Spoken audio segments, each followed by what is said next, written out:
Amém? Louvamos a Deus. Podemos nesta manhã também nos alimentarmos mais uma vez da palavra de Deus, né? A gente sabe que a alimentação aqui nesse hotel é de excelência, né? Mas a de Deus é melhor. Deus tem um banquete bem melhor para todos nós, né? É uma grande bênção a gente poder servir e adorar a este Deus. Gostaria de convidá-lo a abrir a sua Bíblia lá no livro de Juízes, o capítulo de número 3, capítulo 3 do livro de Juízes, a partir do versículo de número 12. Juízes, capítulo 3, a partir do versículo 12. Juízes, capítulo 3, a partir do versículo 12, mesmo assentado como estamos, a palavra de Deus nos diz: tomaram então os filhos de Israel a fazer o que era mal perante o Senhor. Mas o Senhor deu poder a Eglon, rei dos Moabitas, contra Israel, porquanto fizeram o que era mal perante o Senhor.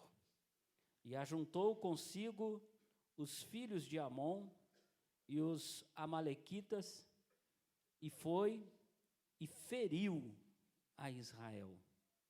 Apoderaram-se da cidade das palmeiras, e os filhos de Israel serviram a Eglon, rei dos Moabitas, 18 anos. Então, os filhos de Israel clamaram ao Senhor, e o Senhor lhes suscitou libertador. Eude, homem canhoto, filho de Gera, benjamita. Por intermédio dele, enviaram os filhos de Israel tributo a Eglon, rei dos Moabitas. Eude fez para si um punhal de 2 gumes, do comprimento de 1 côvado, e cingiu debaixo das suas vestes do lado direito. Levou o tributo a Eglon, rei dos Moabitas. Era Eglon homem gordo.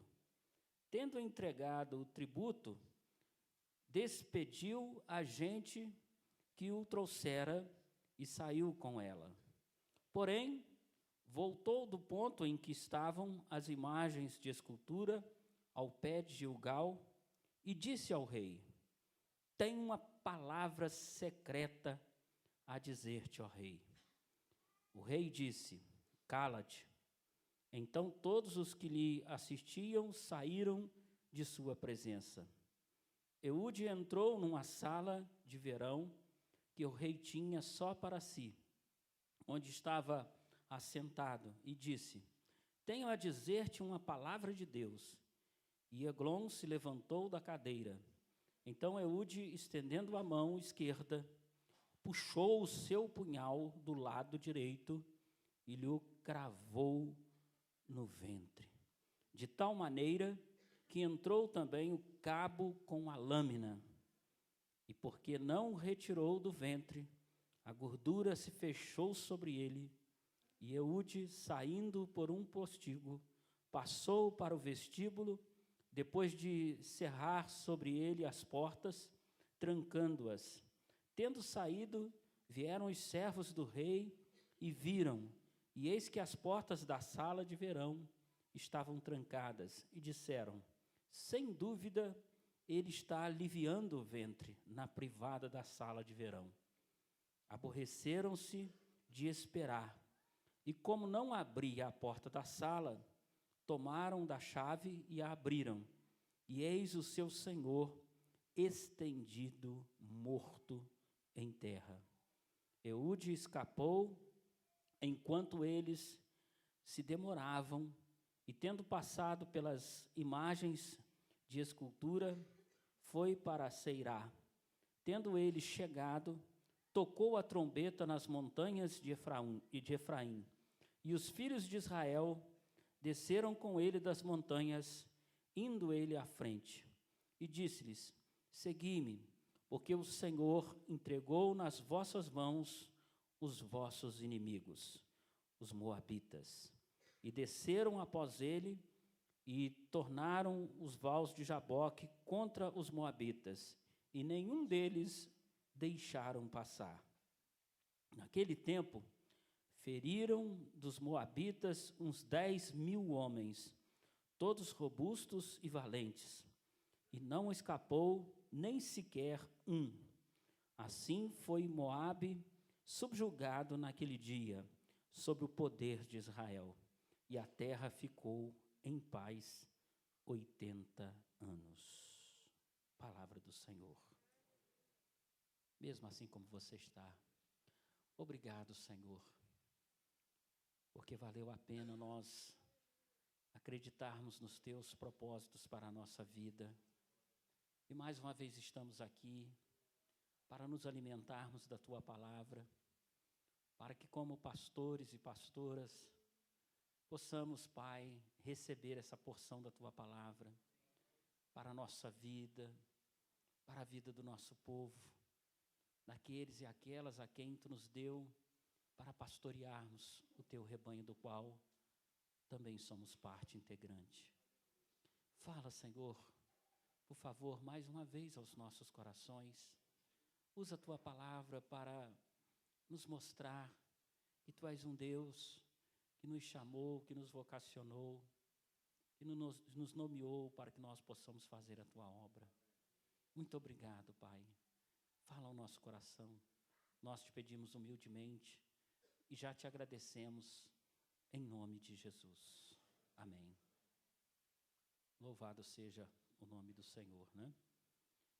Queridos irmãos e irmãs, essa é uma história, né, do tempo dos juízes, muito interessante, que a Bíblia nos conta, né?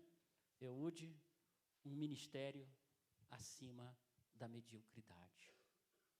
Eu tenho certeza absoluta que Deus nos vocacionou para que nós possamos fazer um ministério acima da mediocridade. É muito triste quando nós estamos fazendo um ministério medíocre, um ministério onde nós não conseguimos ver e enxergar o poder, a graça, a unção do Espírito Santo de Deus. Nós somos chamados para fazer um ministério acima da mediocridade. Nós somos chamados para ganharmos vidas para o reino de Deus, para termos um ministério frutífero, um ministério abençoado pelo nosso Deus, um ministério onde o nome do Senhor ele seja exaltado e glorificado. Hoje nós temos observado essa história de Eude, né? E algumas coisas são interessantes nessa história. Nós observamos, por exemplo, vou ver se o trem aqui funciona, né? Lá em Minas isso aqui se chama trem. Está indo aí ou não? Opa, foi. Nós observamos nessa história pelo menos dois personagens importantes. Um era Eglon e o outro Eude. Quem era Eglon, né? Eglon, ele era um homem gordo, né, que significava grande javali. Era um homem que estava no reinado, né, naquele momento ali histórico. Estão rindo por quê? Tem algum javali por aqui?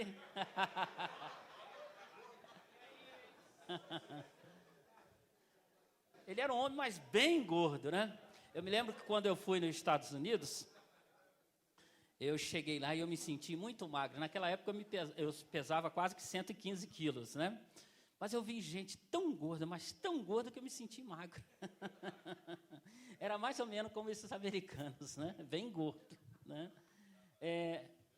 O nome reflete a sua personalidade, né? Reflete a personalidade dele. Aí tirem os seus entendimentos, né? Ele recebia as primícias da colheita, né? Os tributos. Né? Ou seja, Israel idolatrava a um rei que recebia tudo aquilo que deveria ser ofertado a Deus. Né? A Bíblia tem um versículo que eu pessoalmente gosto muito, que diz: dai a César o que é de César e a Deus o que é de Deus. Né? A questão dos tributos, das primícias, né? E eles, ao invés de entregarem isso a Deus, entregavam a esse rei que eles idolatravam. Né? Não era um rei, né, temente ao Senhor, era um rei idólatra também, como nós vemos no texto. Né? Em vez de reconhecer que Deus provia o alimento e ofertar com alegria, Israel tinha que oferecer a um Deus cujo rei oprimia e subjugava a nação. Né? Então isso aí é algo abominável perante os olhos do Senhor. Né? Nós ofertarmos a um Deus e não ao Deus dos deuses. Né? Eu creio que aqui tem um ponto muito interessante, porque se nós queremos mexer com alguém, nós vamos no dinheiro. Né? Diz que a gente, quando se converte de verdade, a primeira coisa que tem que se converter é o bolso. Né? E eu me lembro que nós estávamos na Coreia e perguntamos ao pastor que estava palestrando para a gente, da igreja metodista lá na Coreia, que quantos por cento dos membros daquela igreja, era 5.000 membros, quantos por cento eram dizimistas e quantos por cento eram contribuintes, porque aqui no Brasil nós admitimos isso, né? Infelizmente. E o pastor não entendeu a pergunta e ele falou assim: o que está perguntando? Pergunta de novo. E foi perguntado de novo. Não, porque no Brasil nós temos, às vezes, 50%, né? 60% que são dizimistas. E 40%, olha que eu estou jogando alto, né? E 40% não dizimistas. Aqui na Coreia, quantos por cento desses 5.000 membros da igreja são dizimistas ou são contribuintes? E ele continuou não entendendo a pergunta. Ao final ele entendeu e disse: aqui na Coreia, para ser metodista, tem que ser dizimista. Nós não entendemos como alguém pode se dizer que é crente em Jesus e não oferta o seu dízimo, né? A sua oferta de amor para a obra de Deus. E na Coreia a gente sabe que é mais do que isso, né? Quando eles estão construindo, o cara lá vende a casa dele, ele dá a oferta toda para a igreja, e se ele mora em casa alugada, ele muda para uma casa mais barata, e a diferença ele devolve aquilo para a igreja, e ele faz todo o amor, todo o sacrifício para ajudar a igreja a crescer e prosperar. E não é à toa que a Igreja Metodista da Coreia, por enquanto, é a segunda denominação maior do país, né? E nós vimos essa experiência. Não há nada mais repugnante do que quando nós entramos nessa área e observamos, né, o povo, ao invés de dar a Deus o que é de Deus, não entrega a Deus. Né? Isso é algo repugnante aos olhos do Senhor. E isso revoltou o Senhor. Né? Deus colocou, né, de uma forma muito didática, as consequências da idolatria ali no meio do povo. Muitas vezes a gente pensa que a idolatria é só adorar uma imagem, né? Mas pode ter muitas coisas na sua vida, na minha vida, que são idolatrias e que nós não estamos observando. Né? Por exemplo, hoje tem muitos pastores e pastoras que viraram motivo de idolatria para o povo. Né? Eu vou lá porque o pastor fulano de tal vai falar, porque o cara vai pregar. Podemos ser um motivo de idolatria no meio do povo, né? Podemos ter inúmeras idolatrias no nosso meio. Eu me lembro que, um testemunho que eu vi do pastor Itamar, ele disse que quando ele chegou na igreja metodista de Búzios, pela primeira vez, ele foi pastor de lá 2 vezes, né? Ele observou que tinha uma senhora que não estava indo na igreja. E ele, como todo pastor e pastora metodista, né, foi visitar aqueles membros que estavam afastados da igreja. E chegando na casa dessa senhora, ele observou que ela não estava indo na igreja, começou a conversar, e a desculpa que ela deu é porque o filho tinha nascido, o filho era pequeno, ainda não podia tomar vento, não podia sair e tal, e por isso que ela não estava indo na igreja. Ao final, quando ele foi orar com a sua mulher, né, por aquela senhora e seu bebê, a esposa dele começou a orar e dizer: Senhor, eu te peço por essa irmã, Deus, leva o seu filho, porque ele está sendo um empecilho para ela ir na tua casa. Leva ele, Senhor. E aquela mulher disse: não, não, né? Demonstrando que ela não queria que o seu filho morresse. Mas o seu filho, na verdade, estava sendo um empecilho para ela, né? Ela não estava indo na igreja por causa do seu filho. E quantas vezes nós temos, talvez, vários sinais de idolatria na nossa vida? O nosso carro, né? Nós temos os nossos filhos, a nossa própria pessoa e tantos outros motivos de idolatria no meio do povo. E esse texto é muito interessante, que Deus trabalha essa questão da idolatria, né, bem didaticamente, para que nós possamos entender qual era o seu propósito, né?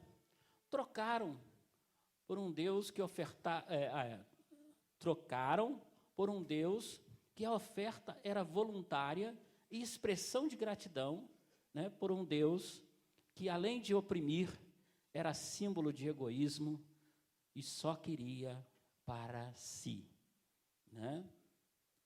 E quantas vezes nós somos como o rei Eglon? Muitas vezes nós oprimimos o povo e só queremos para nós. Você observa como que era ali o palácio de Eglon, né?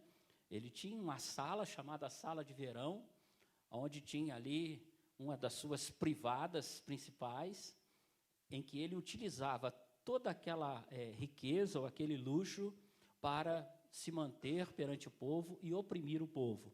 Até a sua expressão ao se dirigir a Eude, né? Mandou ele calar-se. Ele era um rei agressivo, ignorante, duro, bruto. Será que isso não nos fala alguma coisa? Quantas vezes a gente é ignorante com as pessoas, né? Quantas vezes a gente é duro?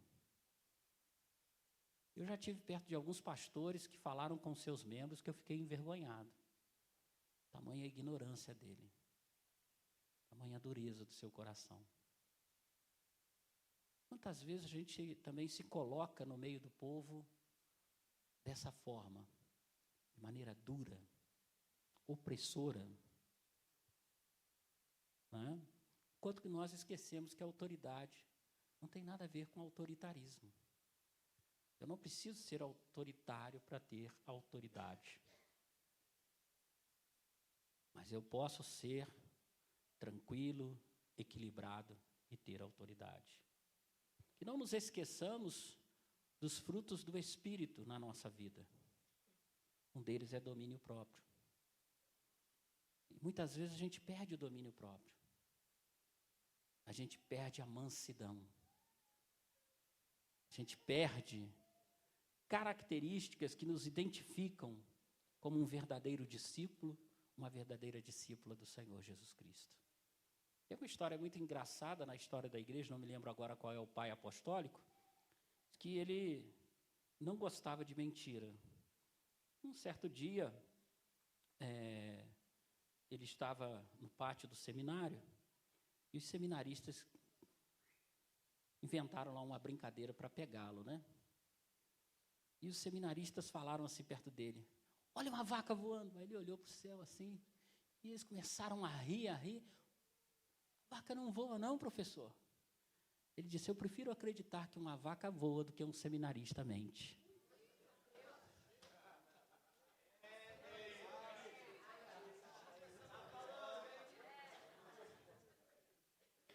Muitas vezes, sorrateiramente, as obras da carne vão tomando conta da nossa vida e nós vamos nos distanciando do fruto do Espírito. Né? Bem contraditório mesmo, né? Como pode um seminarista, alguém que se pressupõe que vai estudar a palavra de Deus, se torne um mentiroso, né? Essa frase, ela nos leva a pensarmos em muitas questões da nossa vida. no nosso ministério, no nosso dia a dia, né? Agora, nós vemos Deus levantando um libertador, que é Eude. E é muito interessante isso aí.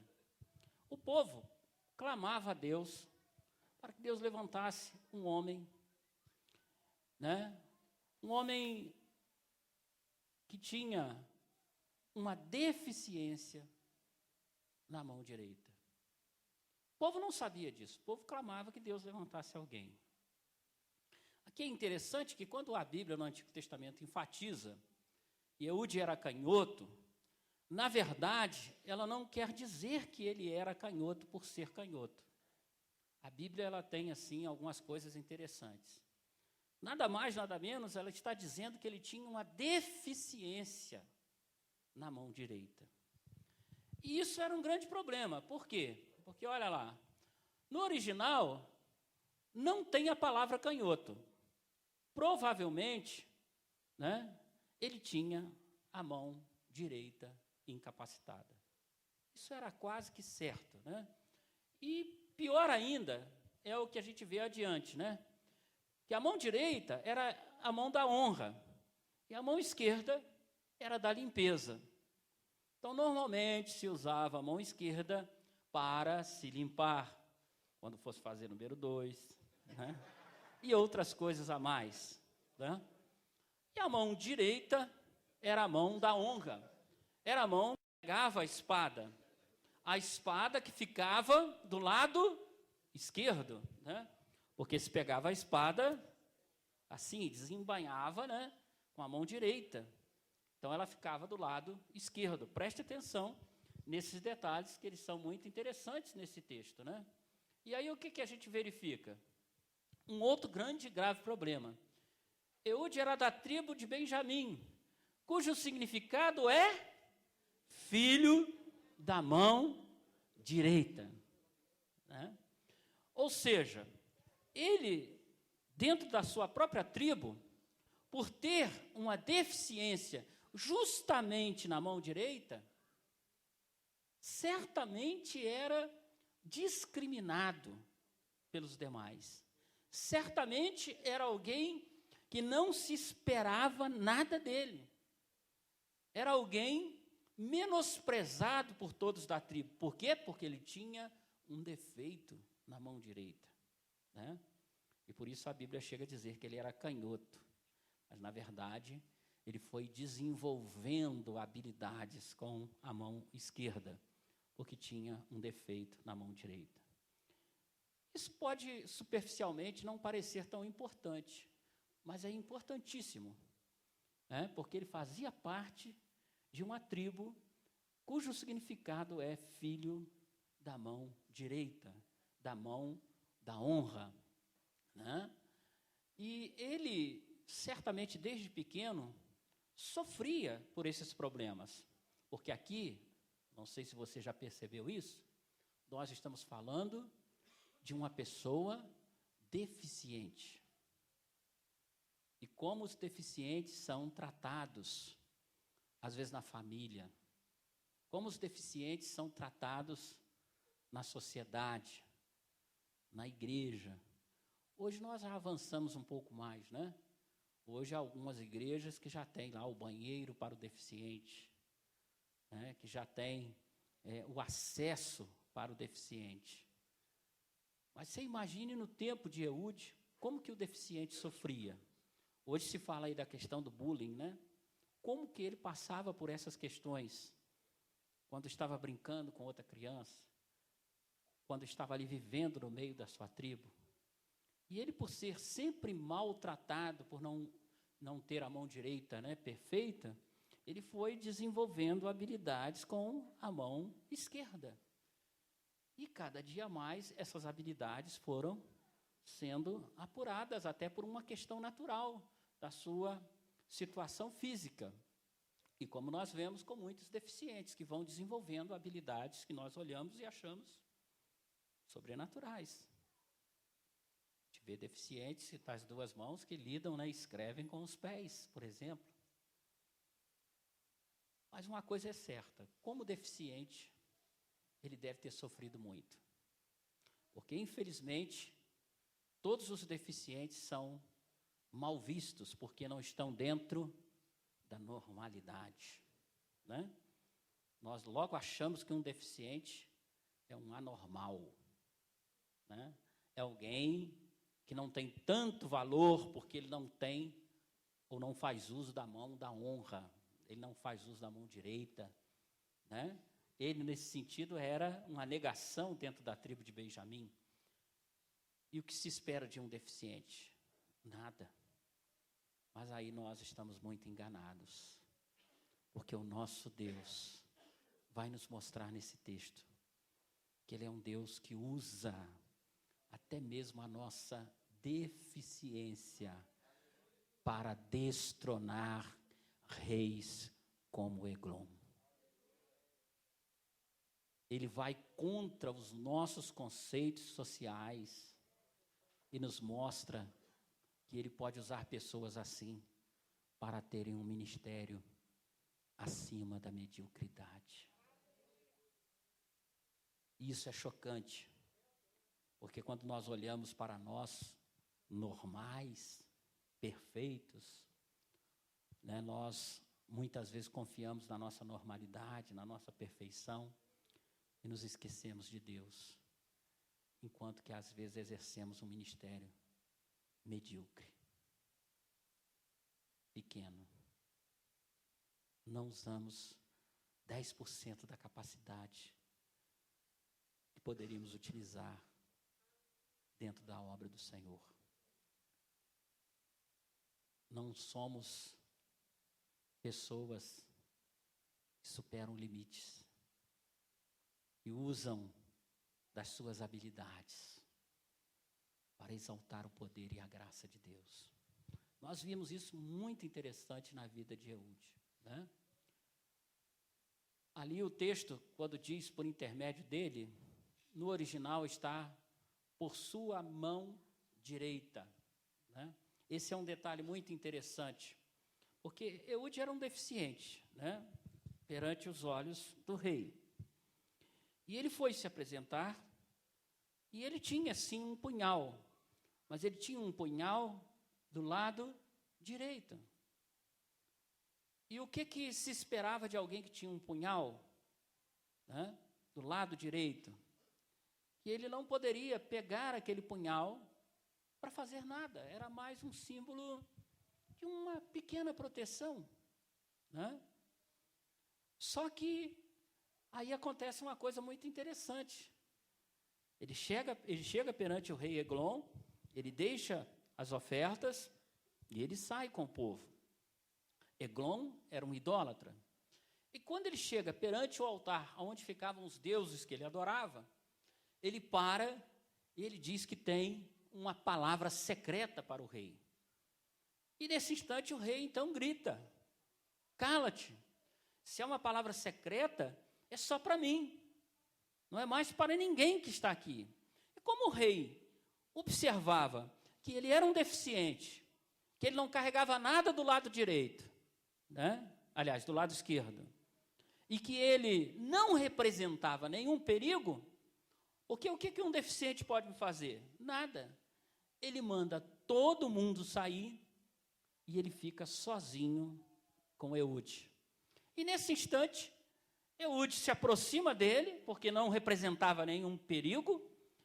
Eude pega com a mão esquerda o seu punhal que estava que estava do lado direito e crava, mas crava de maneira tão forte que entra com lâmina, com tudo, para dentro do corpo de Eglon.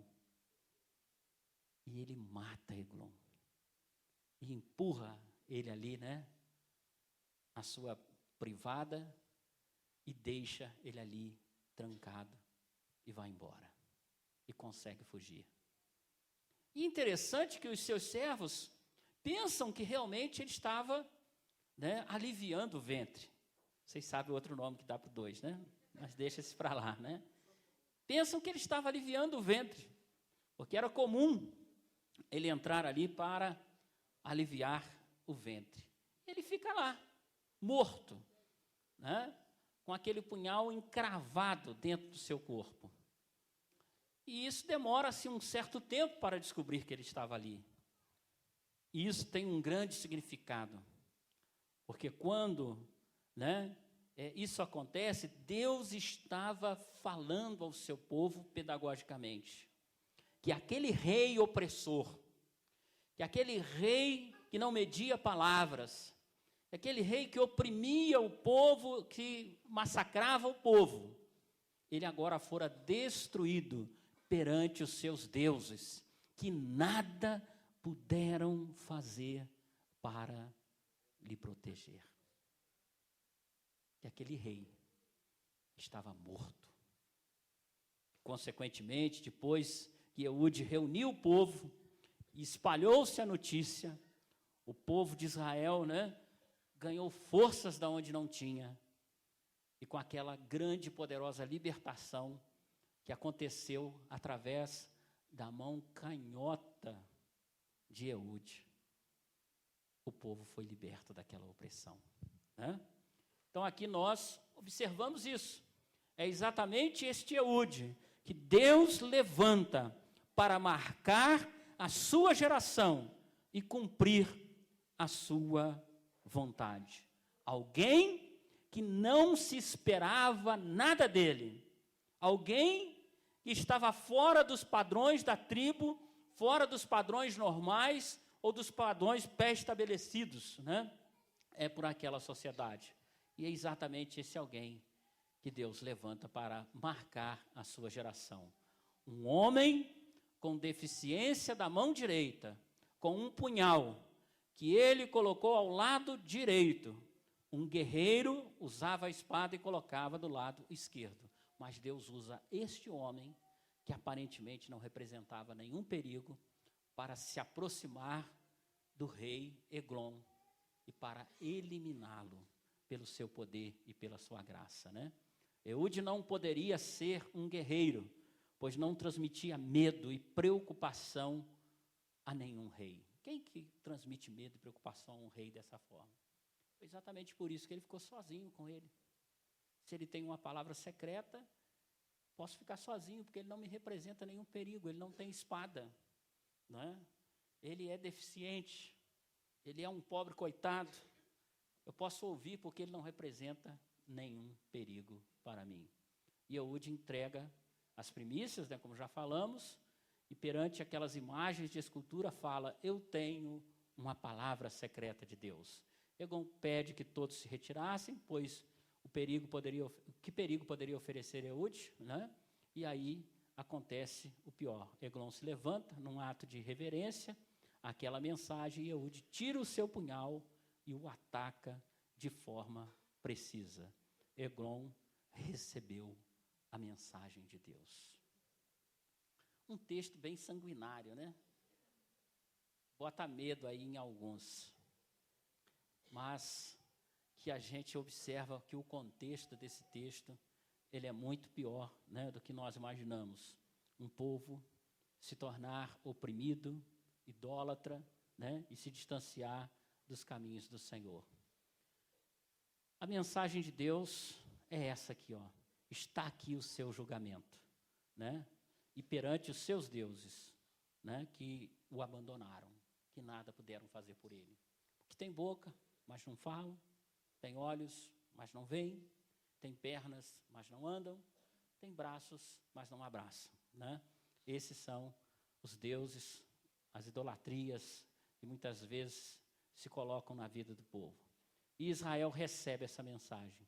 Israel, veja que esses deuses não foram capazes de proteger o rei Eglon, mesmo recebendo o tributo. O tributo foi entregue, o tributo foi dado, foi doado, mas o tributo não ajudou o rei Eglon, a se proteger daquele momento.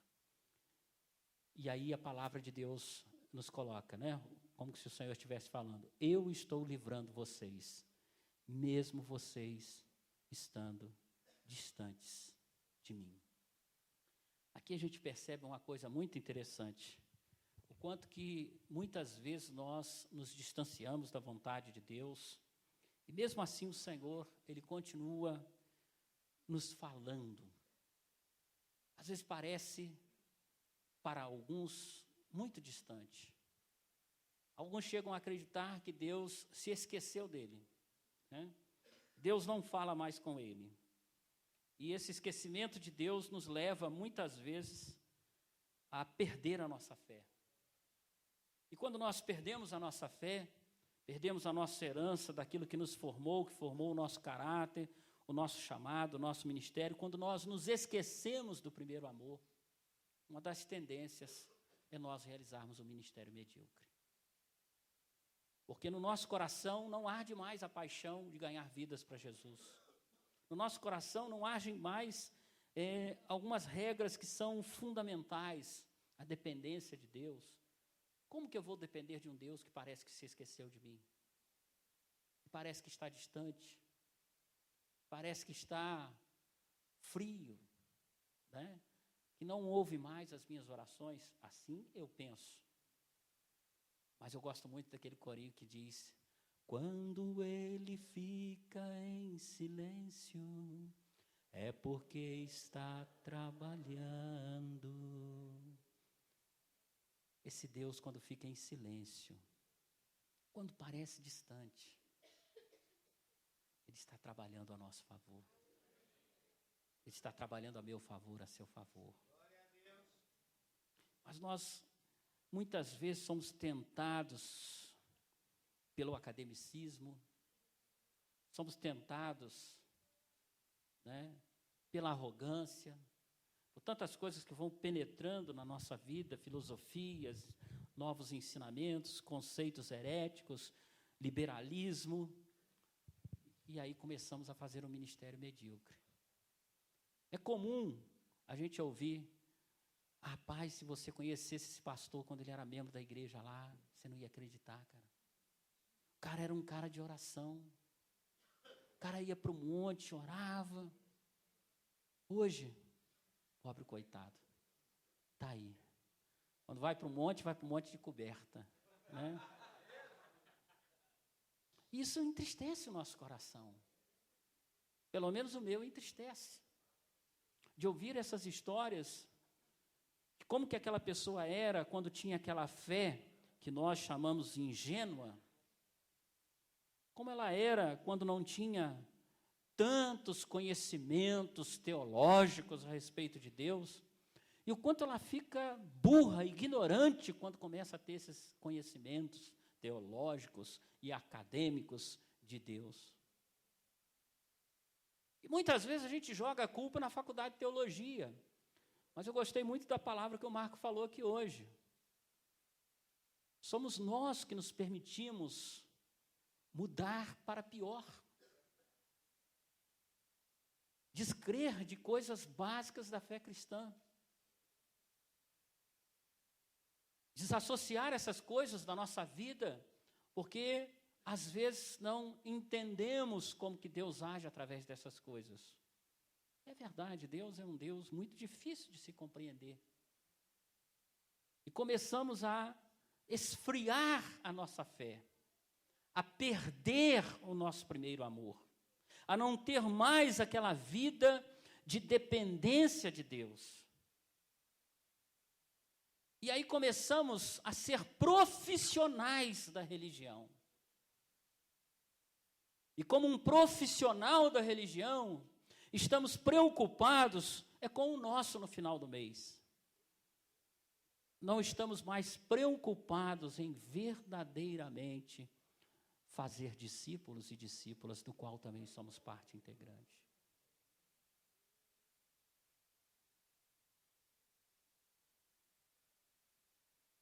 E vamos desenvolvendo, eu diria, muitas idolatrias ministeriais. E hoje eu tenho plena certeza disso que eu estou falando aqui para vocês, porque eu trabalho diretamente com pastores e pastoras. Já refletiu sobre isso? Como que você era quando tinha aquela fé ingênua? E o que você é hoje? Pessoas que estudam muito, mas parece-me que para ficar burras, para perderem a noção da fé num Deus que é poderoso para fazer infinitamente mais. Num Deus que não revela a soberbos, mas a simples. Num Deus que não usa a normalidade, mas usa as exceções. Eude.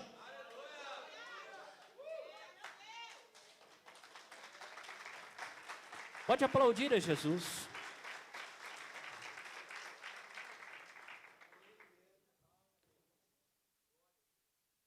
Muitas vezes a gente perde a habilidade que Deus nos deu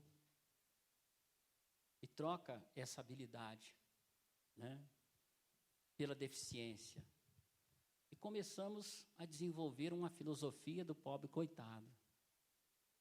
Eu estou sofrendo, o bispo não me vê aqui onde eu estou, me mandou para essa igrejinha, e agora, o que eu vou fazer nessa igrejinha?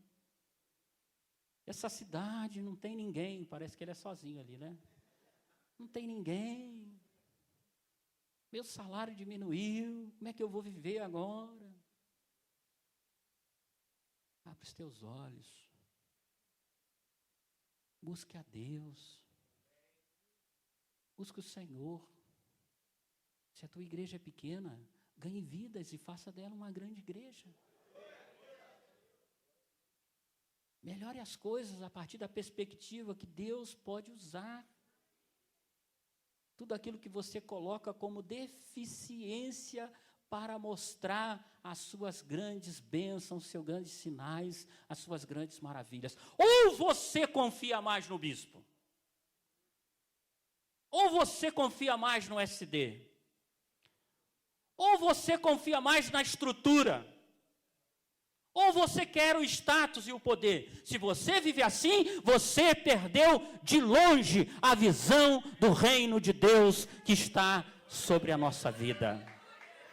Você foi chamado para fazer um ministério acima da mediocridade. Esse é um ministério medíocre. Esse é um ministério em que o Senhor não está presente. Esse é um ministério em que não há a manifestação da glória e da unção de Deus. Mas Deus não te chamou para esse ministério. Deus te chamou para desenvolver habilidades e realizar um ministério acima da mediocridade. É muito importante para nós refletirmos sobre isso, porque esse é o tempo que Deus nos deu para marcarmos uma geração, e nós não podemos perder isso, nós não podemos perder essa oportunidade. E aí, nós, observamos essas questões na vida, de Eude, que se tornou o grande libertador. Deixa eu avançar aqui um pouquinho mais, e aí colocar ali para vocês, ó. Deus nos considera e vê em nós um valor diferente e especial. Isso está bem claro ali na vida de Eude, Olha só algumas questões que nós podemos ver. Aquilo que para nós é um defeito, eu gostaria de afirmar isso em nome de Jesus. Deus pode transformar em algo de valor. Deus pode transformar em algo de valor. Outra coisa, Deus utiliza soldados que parecem mais improváveis, com armas mais incomuns, para obter os resultados mais imprevisíveis. Deus, quando Ele olha para mim, quando Ele olha para você, Ele é capaz de agir apesar das minhas deficiências. Ele é capaz de agir apesar das suas deficiências. Não utilize as suas deficiências para que as pessoas tenham dó e misericórdia de vocês, para que as pessoas sejam paternalistas com você.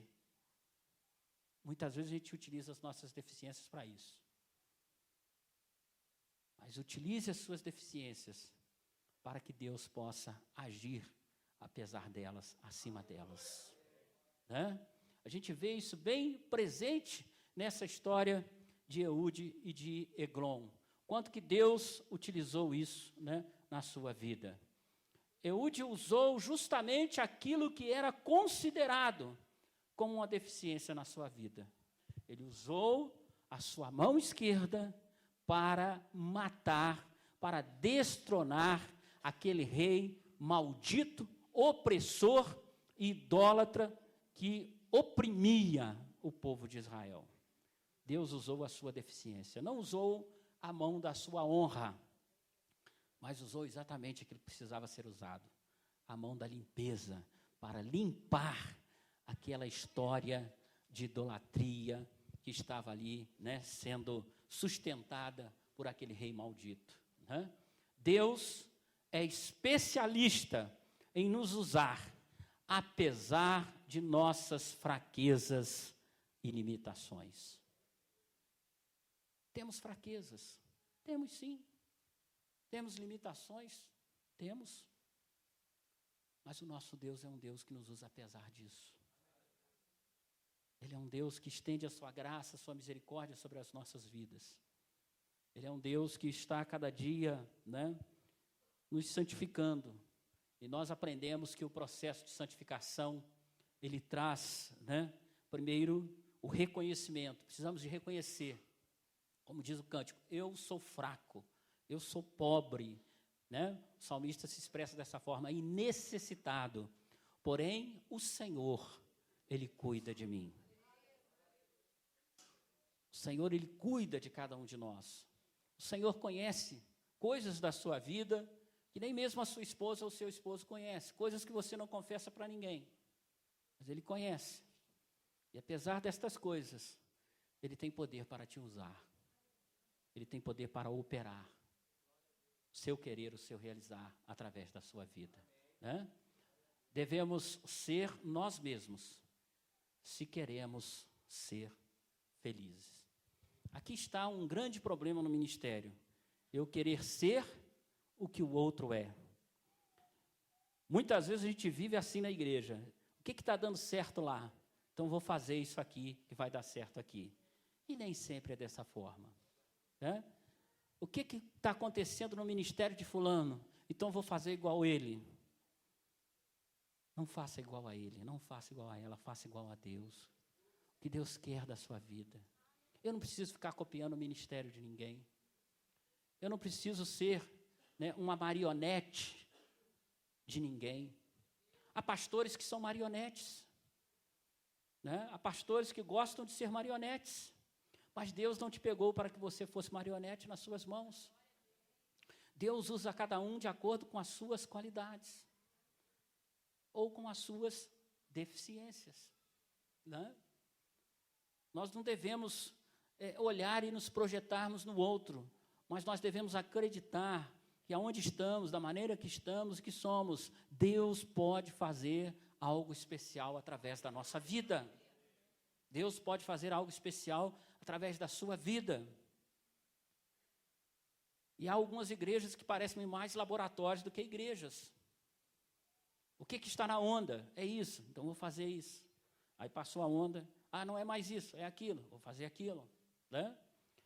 No discipulado, o cara está desenvolvendo o MDA e depois passa para não sei o que lá, e não sei o que lá, e aquela coisa confusa. Né?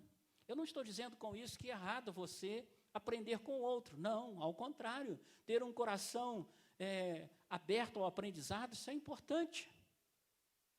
Mas muitas vezes isso não torna apenas um aprendizado, mas vira a igreja um laboratório, onde você começa a fazer experiência com as pessoas.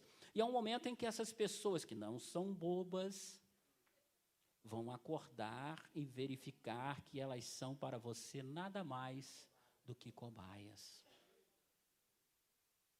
E aí o leite vai derramar.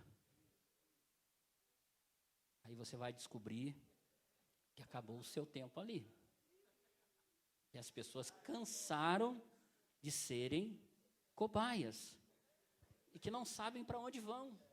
Porque não há uma linha de ação. Não há um planejamento pastoral claro. Não há nada objetivo. Atira para todos os lados. Trabalha com todas as formas. Desenvolve em todas as fórmulas. Né?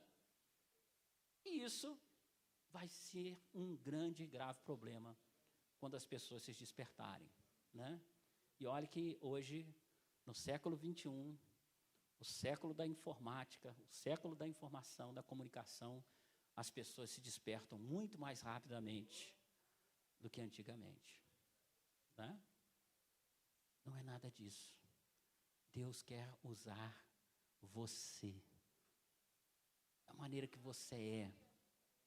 Deus quer usar aquilo que Ele está te mostrando, está claro, né, para que você objetivamente não deixe de aprender com os outros, mas defina o que você quer trabalhar na sua igreja.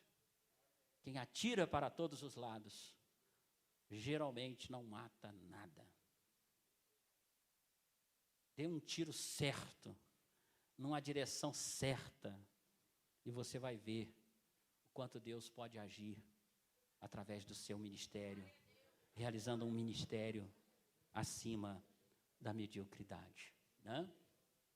Quantas pessoas estão descontentes consigo mesmas, sempre infelizes, comparando-se com as outras? Né? Às vezes você entra naquela empolgação, agora eu vou desenvolver isso, vou desenvolver o discipulado. Mas aí começam as invencionices. Né? Nós, geralmente, brasileiros, temos muita criatividade, muita mesmo. Pastor, então, e pastora nem se fala. Aí a gente pega o que o outro fez e quer desenvolver. Aí coloca uma coisinha a mais. Aí o outro vê, acha maravilhoso, acrescenta 2 coisinhas a mais. Aí o outro vê 3 coisinhas a mais. E quando vê, aquilo perdeu o sentido. Né? Perdeu o sentido. Porque nós somos muito criativos. Isso vai trazer uma infelicidade ministerial. Né? Isso vai trazer várias limitações. Preste atenção no que está escrito ali. Quantas pessoas, no fundo dos seus corações, estão descontentes consigo mesmas, sempre infelizes. Por quê? Porque ela não vê o que Deus está fazendo na sua igreja. Ela vê o que Deus está fazendo na igreja do outro, compara com a dela e fica infeliz. Enquanto que deveria ser diferente. Você traçar um plano de ação consciente com aquele povo e aquela comunidade ali que você tem, que você pode contar, investir na vida deles, capacitar, né, treinar. Eu, às vezes, fico perplexo, tem pastor que fala assim, eu não pude tirar férias. Por que você não tirou férias? Isso lá na 4ª região, isso aqui não acontece na 1ª, não. Porque não tem ninguém para pregar na igreja. Porque não tem ninguém para tomar conta das programações, dos cultos. Mas, seu besta, por que você não prepara? Por que você não faz curso? Por que você não treina? Né? Porque muitas vezes ele está realizando, na verdade, é um ministério personalista. É só ele que prega, é só ele que fala, é só ele que ora, é só ele que faz isso, que faz aquilo, que canta louvor. Então é centralizador. Onde tem um centralizador, ninguém aprende. Porque não há oportunidades. Né? Hoje não há aquela igreja metodista em que os membros oram, em que um ou outro é escalado para pregar. Tem cultos que a gente entra, o pastor começa o culto, ele canta louvor, ele tira a oferta, ele ora, ele faz 1, 2, 3, 4, 5 orações no culto, ele faz tudo. Ele não é pastor, é um super pastor. Não é pastor, é uma super pastora. É um herói. É um herói. Né? E como todo herói, é uma fantasia que não existe. Que não existe na realidade. Enquanto que deveria treinar, capacitar, instruir, aconselhar, criar na sua comunidade várias pessoas preparadas para orar, para pregar, para evangelizar. A gente diz assim, o meu povo não quer evangelizar. Mas às vezes não quer, porque não é porque não quer, é porque ele não sabe. Então você tem que ensinar, porque infelizmente a nossa história muitas vezes ela revela isso. O nosso povo desaprendeu a ir para a rua. O movimento metodista foi marcado pelos cultos ao ar livre. Então o nosso povo desaprendeu a ir para a rua. Eu não vejo isso muito lá na 4ª região, eu falei para eles, cada dia mais nós estamos sendo uma igreja de 4 paredes, desaprendendo a ser metodistas primitivos. Por que, bispo? Porque nós não vamos mais para a rua? Pega o seu povo, treine, capacite e vá para a rua. Mas a gente não tem um trio elétrico. Eu fico imaginando João Wesley lá em Bristol, pregando 3, 4 vezes por dia. E ele não tinha um trio elétrico, mas ele pregava a palavra de Deus. Vidas se convertiam, vidas eram transformadas pelo poder de Deus. Então nós vamos desaprendendo. Parece-me que hoje a igreja do século 21, ela vem desaprendendo o que é verdade e transformando a verdade em mentira e a mentira em verdade. Parece-me que a Bíblia mudou. Infelizmente, alguns têm modificado a Bíblia, né? Porque hoje tem a Bíblia do bebê, a Bíblia do juvenil, a Bíblia da mulher, a Bíblia do homem, a Bíblia do machão, a Bíblia do gay, a Bíblia do... Ei, Jesus! Do obreiro, do líder. E tem muitas que são, sabe o quê? Uma porcaria. Eu não estou dizendo que a Bíblia é porcaria, mas eu estou dizendo que muitas dessas traduções não têm nada a ver com os originais, distorcem a palavra de Deus. E nós lá, igual um bobão, eu estou com a Bíblia do obreiro. Né? Então hoje, a gente tem que pensar nessas coisas. Eu não sou radical, não tenho nada contra algumas Bíblias que inclusive são boas e aproximam do original. Né? E até as ruins servem para a gente ler e ver que ela não é tão boa quanto as outras. Mas eu acho que isso é síndrome de metodista antigo, né? Eu tenho 35 anos que eu vou fazer que sou metodista, e eu quando entrei na igreja metodista, meu pastor dizia que a gente só usava a versão revista e atualizada. Né? Hoje não consegue se ler uma Bíblia em antífona na igreja, vira uma loucura, né? Uma Babilônia, né? Porque há várias traduções. Mas será que nós ficamos ignorantes, desconhecedores, deixamos de pensar que muitas dessas traduções não têm nada a ver com o original? Será que não existe alguém por detrás de tudo isso, querendo colocar na minha cabeça e na sua cabeça filosofias e ideias novas e diferentes? Já pensou nisso? Então pense, né? Sente-se diminuídas em relação a alguém que tenha algo a mais do que elas. Sabe qual é o significado de Eude? Está escrito ali na frente, o ilustre. Então Eude, ele já tinha a bênção de Deus até no seu nome. Significava o ilustre. Mas um ilustre, um deficiente físico, um incapaz, esse deficiente físico, esse incapaz aos nossos olhos, não foi visto assim perante os olhos de Deus. Muitas vezes nós discriminamos as pessoas, muitas vezes nós tiramos certas belezas que Deus vê em nós e que nós não vemos, nem em nós mesmos e nem no outro. Muitas vezes nós menosprezamos algumas pessoas dizendo, fulano não tem capacidade nenhuma não, vou perder meu tempo ensinando nada para ela não. Mas se ela for um Eude?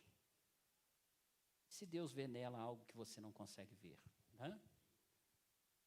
E uma coisa muito interessante, né, foi o tempo, que ele esteve ali presente. através da sua genialidade, com a mão esquerda, fez com que ele se destacasse, né, entre seus amigos, nos treinos, no dia a dia. E aí a gente vê que ele simplesmente agiu com a mesma genialidade e desempenho das atividades que eram do seu cotidiano, do seu dia a dia. Ele não quis ser quem ele não era. Ele não quis fazer o que ele não podia fazer, que era usar a mão direita. Mas ele foi o que ele sempre era, no seu dia a dia, na sua caminhada, né? E aí, as tarefas simples e comuns nos capacitam para grandes realizações. Grandes realizações em nome do Senhor Jesus, elas não são construídas da noite para o dia. Uma grande igreja, ela não se torna uma grande igreja da noite para o dia. Se ela se tornar uma grande igreja da noite para o dia, pode ser que também ela se torne uma igreja detonada, fracassada da noite para o dia. Porque tudo aquilo que acontece de maneira, né, fantasiosa, de maneira sobrenatural, também pode o inverso acontecer. Uma grande igreja, ela não se constrói da noite para o dia. Uma grande igreja, ela se constrói com passos firmes, com regras doutrinárias fundamentadas na palavra de Deus, com estrutura. Tá? Você não consegue construir um palacete se ele não tem estrutura. Você até consegue, mas o que acontece? Ele rui, ele acaba, ele cai, ele é destronado. Da mesma maneira que aquela beleza veio à vista, ela também vai em queda fatal. Né? Por que Eude foi escolhido por Deus? Porque Deus está em busca de pessoas que não se conformam, né, em serem e se rebelam contra. Eu estou lendo aqui de lado, minha vista não consegue ler muito de lado, né? Chega aqui para frente, né? Porque Deus está em busca de pessoas que não se conformam nem se rebelam contra as circunstâncias históricas que a vida lhes impõe. Né? Como você tem sido visto por Deus? Você está acomodado ou você está, né, agindo de acordo com aquilo que está sendo imposto, ou você não aceita a imposição? Né? Eude não aceitava essa imposição, esse domínio, né? Essa covardia que o rei Eglon causava ali no meio do povo de Deus. Aqueles que não sabem tirar proveito das circunstâncias que lhes são impostas pela vida, vivem ou morrem em vão. Né? Vivem ou morrem em vão. E eu não sei se você sabe disso. Daqui a alguns anos, todos nós, ou boa parte de nós, estaremos mortos. E o que nós estamos deixando para a nossa geração? Que legado nós estamos deixando? Né? Porque todos nós vamos passar, como muitos já passaram. Né? E o que nós estamos deixando de legado para as nossas gerações? Entregue ao Senhor as ferramentas que tens, né? Quaisquer que sejam elas, mantenha-se firme e com o coração, com a coragem, e Deus usará o que tens nas mãos. Entregue ao Senhor as ferramentas que você tem. Não busque outras ferramentas, porque Deus pode usar essas ferramentas. Deus não usou uma espada para destronar Eglon. Se certamente ele entrasse ali com a espada, ele seria um motivo de ameaça, e Eglon não ficaria sozinho com ele. Porque Eglon era gordo, mas ele não era burro. Não se esqueça disso. Né? E ele jamais ficaria sozinho com alguém que representasse ameaça para ele. Mas Deus pode usar aquelas ferramentas mais insignificantes, aquele punhal, para destronar tantos Eglons das nossas vidas e que estão presentes nas nossas igrejas. Né? E uma coisa muito interessante, que eu iria agora terminar.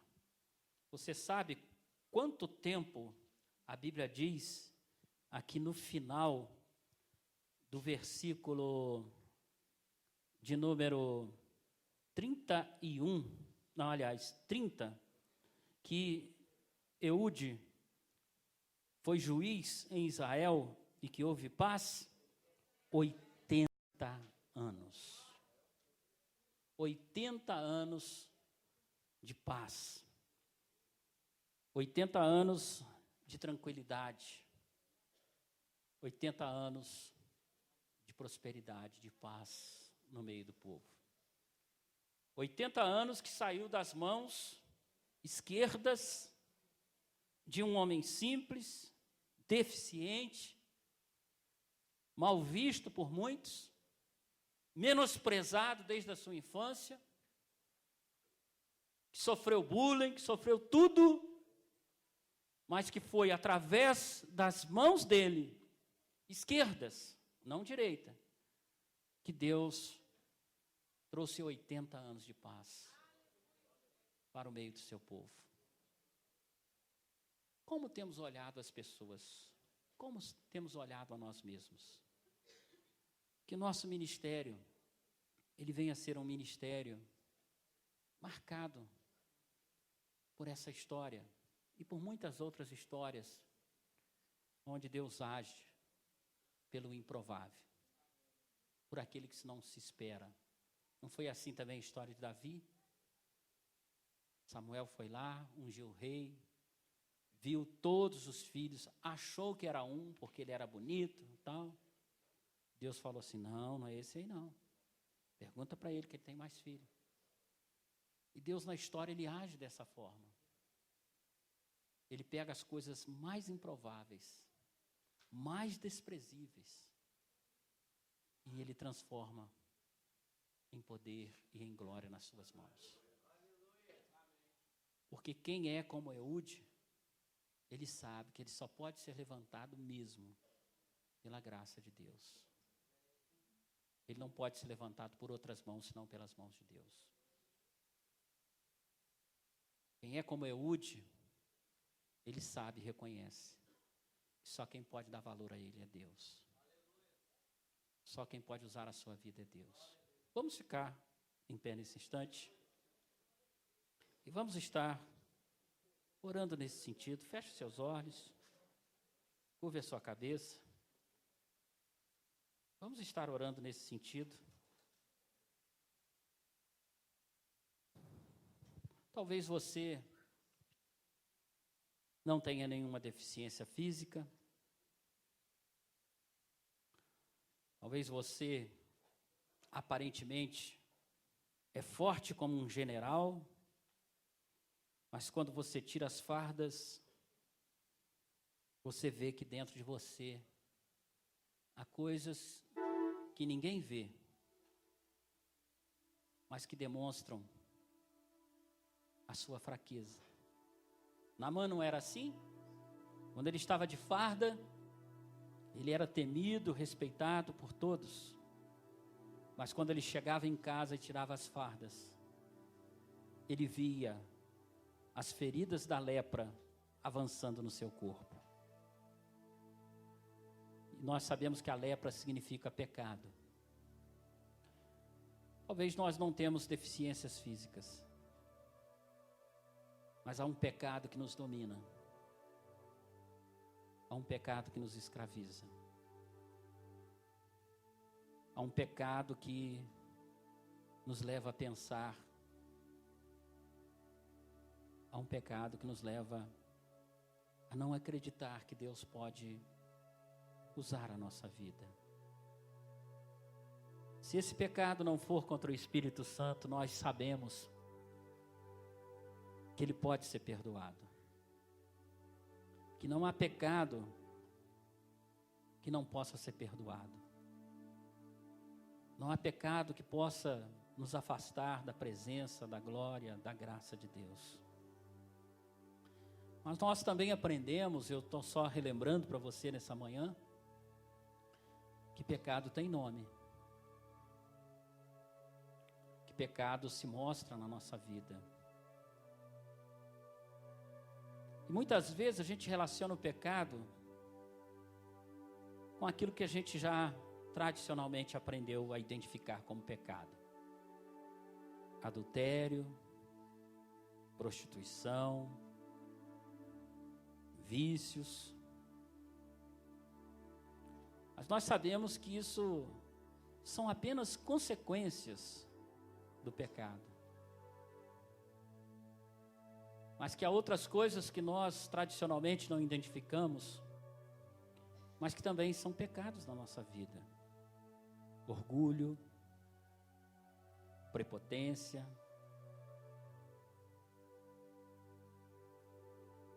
e tantos outros pecados que nos afastam de termos um ministério acima da mediocridade.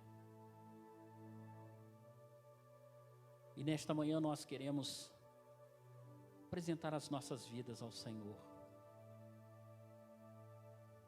porque cremos que o Deus que servimos é um Deus que pode nos usar para fazer uma grande obra. Talvez você se sente angustiado, oprimido, até pensando, ninguém me vê, ninguém me dá oportunidade. Mas há um Deus que olha para você nessa manhã. Há um Deus que te vê aí aonde você está. Há um Deus que pode te usar para fazer um grande ministério aonde você foi colocado por Ele. E é esse Deus que nós vamos estar buscando nesta hora. Firme os seus pensamentos nele. Por alguns minutos esqueça do que você estudou, do que você aprendeu. Esqueça do quanto você cresceu na sua intelectualidade. E lembre-se daquele versículo: e o que Deus não revela a sábios e entendidos, Ele revela a simples e humildes. Coloque-se na presença de Deus com simplicidade, com humildade nesta hora. Ele já te falou tantas vezes dessa forma. Você já foi muitas vezes tocado por Ele.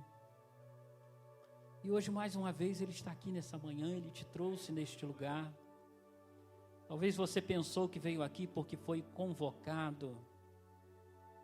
Você não está nem aí para as coisas que Deus está fazendo aqui. Mas Deus nesse momento, Ele quer falar com você. Ele quer falar no teu coração coisas grandes e ocultas. Para ouvir coisas grandes e ocultas, nós precisamos invocar o nome do Senhor. Ele diz: invoca-me e te responderei. Te anunciar-te-ei coisas grandes e ocultas que não sabes, que não aprendemos numa faculdade, que não aprendemos num curso de teologia, mas que aprendemos na simplicidade da vida, na simplicidade do Evangelho.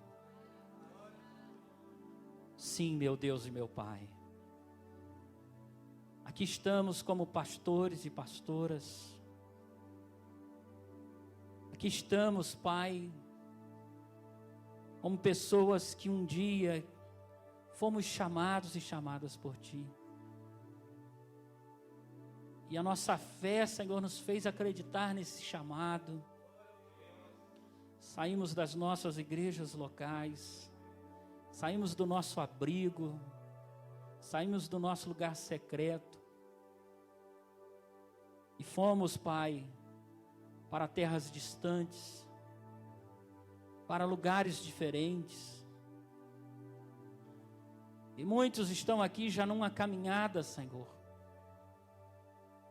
Muitas vezes, quando nós estamos numa caminhada distante, a tendência é pensarmos que o Senhor se esqueceu de nós.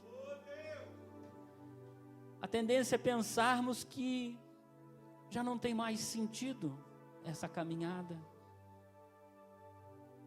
Mas Tu és um Deus todo-poderoso, que nos trouxe aqui nesse ministerial, para que possamos refletir sobre estas coisas grandes e ocultas, e sabermos que o Teu amor continua muito maior por nós, que a Tua fidelidade, que o Teu poder, que a Tua unção, ela tenta de muitas formas alcançar o nosso coração, mas muitas vezes são bloqueadas pela nossa sabedoria, pela nossa arrogância, são bloqueadas pelo nosso intelectualismo. E nós sabemos, porque a Tua palavra diz que aquilo que Tu não revela a sábios e entendidos, a homens e mulheres que confiam em si mesmos, a homens e mulheres que confiam na sua própria capacidade, que confiam na sua normalidade, no seu próprio ser. Tu revela a pessoas simples e humildes, que sabem que não tem nada de si para oferecer, que não tem nada de si para dar, que são totalmente dependentes da misericórdia do Senhor. Pessoas simples, humildes, que confiam plenamente no Senhor. Queremos nesta hora nos encontrarmos assim na Tua presença, Senhor, como pessoas simples, humildes. A Tua palavra diz: bem-aventurados são os humildes, porque dos tais é o reino de Deus. Senhor, que a Tua graça, que a unção do Teu Espírito possa estar agora penetrando, Senhor, em nossas mentes e corações, e que todas essas barreiras que nos impedem de sentir o Senhor, de enxergar a grandeza, a profundidade do Senhor, caiam por terra em nome de Jesus.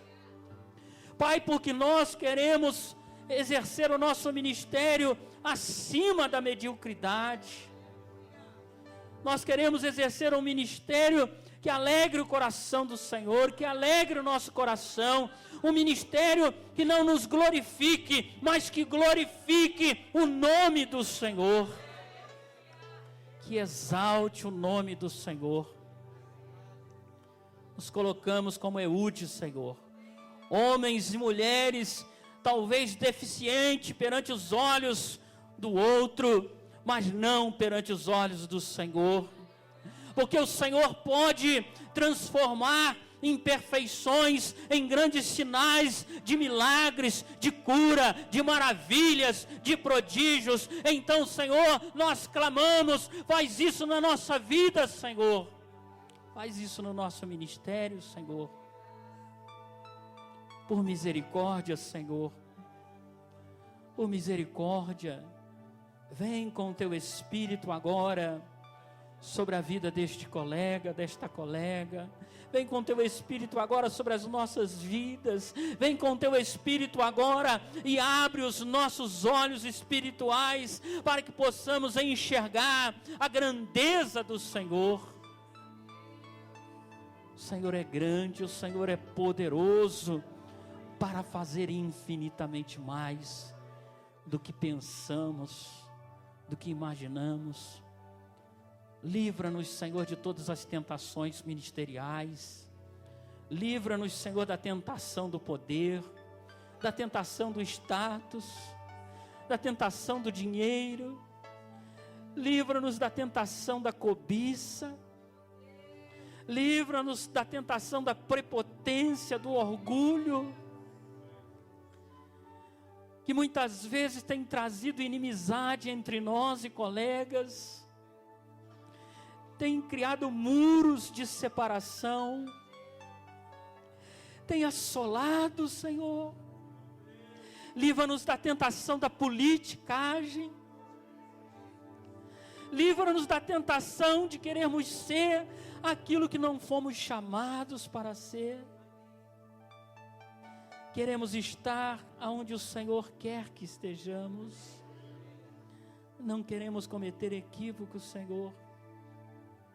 Não queremos ser motivo de divisão, de fracasso, de desonra. Livra-nos, Senhor, de tantas idolatrias. Muitas vezes não adoramos imagem, mas adoramos a nós mesmos. Adoramos o nosso ministério. Tudo que somos, tudo que temos, tudo que viemos a ser, que venha do Senhor. Ah, Senhor, há um povo aí fora, um povo, Senhor, que tem sofrido muito, porque muitas vezes, na nossa pequeninez, não conseguimos enxergar este povo. Tu mesmo disseste, Jesus, que são como ovelhas que não têm pastor. Ah, Senhor, e nesta manhã nós clamamos, Pai, que Tu possa vir com o Teu poder, com a Tua graça, e nos usar, para que possamos exercer um ministério acima da mediocridade, um ministério acima de todas as expectativas meramente humanas, passageiras, carnais, e eu me atreveria a dizer, Senhor, malignas. Que todo o poder de Satanás possa ser destronado do nosso meio, em nome de Jesus. Que todos os opressores caiam por terra, em nome de Jesus. Que eles não prosperem em nosso meio, eles não venham a matar a nossa paixão, a tirar a nossa fé, a matar a nossa vocação, em nome de Jesus. Eclãos da nossa vida, nós te destronamos, em nome de Jesus, em nome de Jesus, em nome de Jesus. Que possamos, Senhor, voltar ao primeiro amor, voltar ao princípio de tudo, voltarmos, Pai, àquela fé ingênua, mas aquela fé que está somente no Senhor. Que a Tua graça, que a Tua unção esteja sobre a vida de cada colega que aqui está, da sua família, da sua igreja, da sua comunidade de fé. Que a Tua graça, Senhor, nos traga novas perspectivas, e que possamos crer que no Senhor nós podemos fazer infinitamente mais.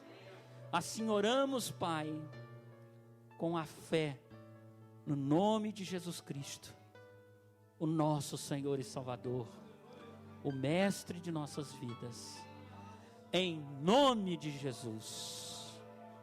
Dê uma linda salva de palmas para o Senhor.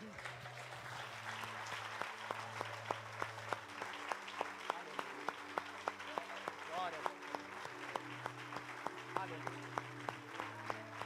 Toda honra, toda glória. Nome de Jesus. Recalabaxuricante.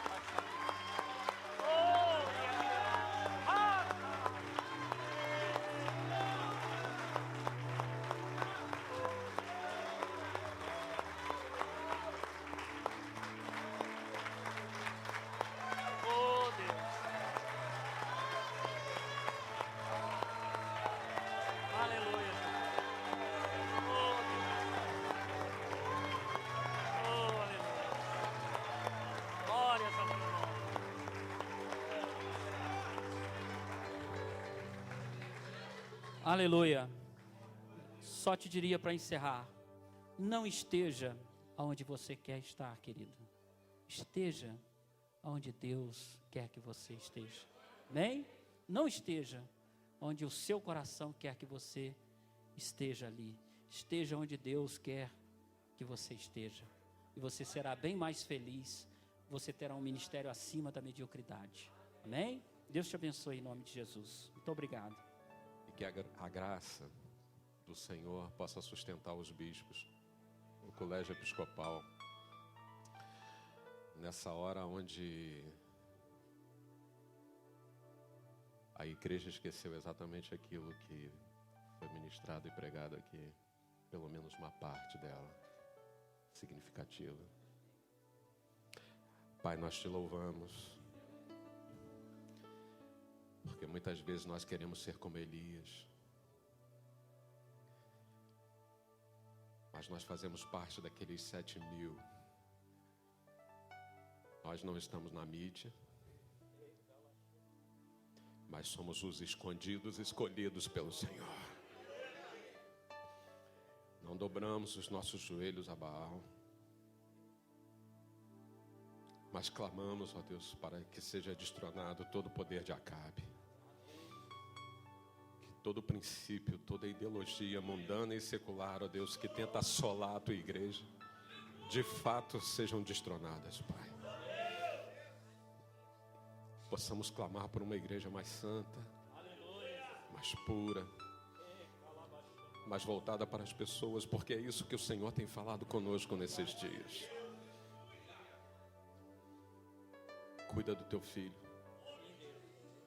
da tua casa, do seu ministério, fortalece o Senhor. Ó Deus, num tempo onde tantas injustiças, ó Deus, são cometidas, tantas maledicências, Pai, fortalece o teu filho, ó Deus. Ó Deus, faze-o verdadeiramente, ó Deus, não somente a sua boca, mas esse instrumento profético, ó Deus, para que nós tenhamos uma igreja que de fato, ó Deus, proclame o teu reino e a tua justiça nessa terra. Guarda o teu filho, abençoa o teu filho, protege, guarda, encaminha, livra, sustenta em todo o tempo, em nome de Jesus. Amém. Glória a Deus. Você pode aplaudir o Senhor pela vida do bispo Roberto.